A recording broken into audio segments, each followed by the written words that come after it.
Приятели, адреналина направо удря в тавана. Ами, хвърлям се аз тук на брега, при върбата.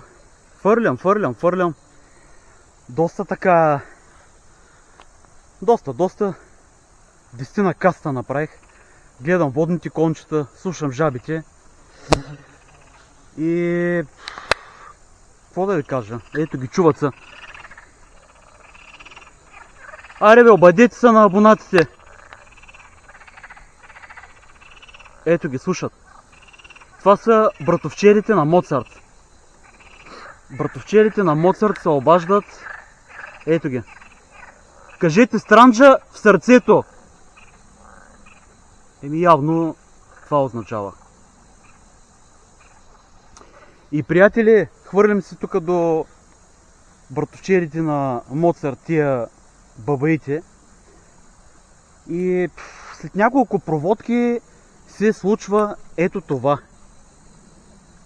Вижте какво чудовище, приятели! Вижте какво чудовище! Да не го мъча, измеря го преди видеото, да ви кажа, и след малко отива и там в тъмното. Това е 48 см кефал. Вижте за какво оядено животно става въпрос. Добре. Ей, сега отиваш при Моцарт. Приятели, това е убийствена машина. Вижте за какво става въпрос. Страхотен трофей. Може би 15 трофеи за тая година. Да съм жив и здрав. Вие бъдете живи и здрави. Пускам тая и сега гася.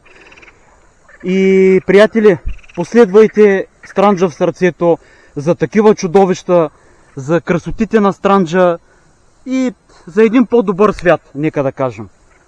До нови включвания!